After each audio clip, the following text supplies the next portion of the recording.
Sebuah surat wasiat berisi pesan terakhir menjadi petunjuk penting di balik kasus meninggalnya seorang pegawai pemerintah dengan perjanjian kerja, P3K, berinisial S, 48.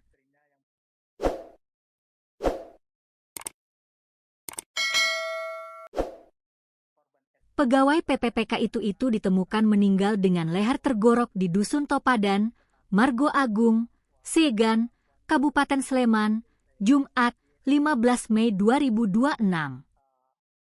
Polisi menemukan sebuah surat.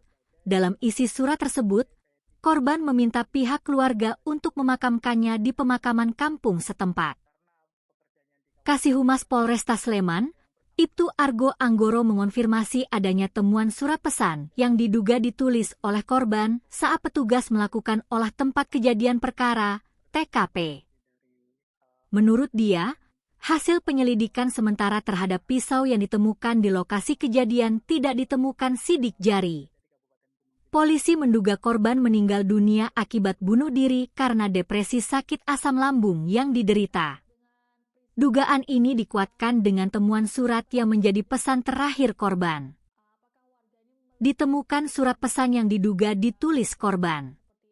Bunyi suratnya, korban minta untuk dimakamkan di makam yang ditunjuk korban, kata Argo, Jumat. Isi surat korban minta dimakamkan di pemakaman kampung setempat. Berdasarkan pengakuan keluarga yang disampaikan ke polisi, kata Argo, korban juga pernah berpamitan karena tidak kuat menahan sakit asam lambung yang diderita. Malam sebelum kejadian, korban sempat mengeluh tidak bisa tidur kepada tetangganya karena sakit tersebut. Pihak keluarga juga menolak proses autopsi dan memilih langsung memakamkan korban sesuai permintaan dalam surat wasiatnya.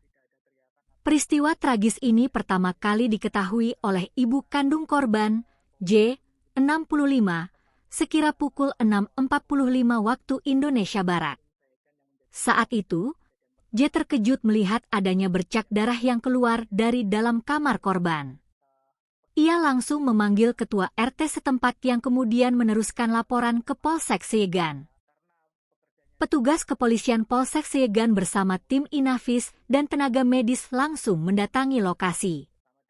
Saat diperiksa, korban ditemukan sudah meninggal dunia dengan luka sayatan pada leher. Petugas juga menemukan sebilah pisau yang tergeletak tepat di samping tubuh warga dengan alamat Karangmojo, Gunung Kidul tersebut. Jasad korban kemudian dievakuasi ke RS Bayangkara sebelum akhirnya dikebumikan.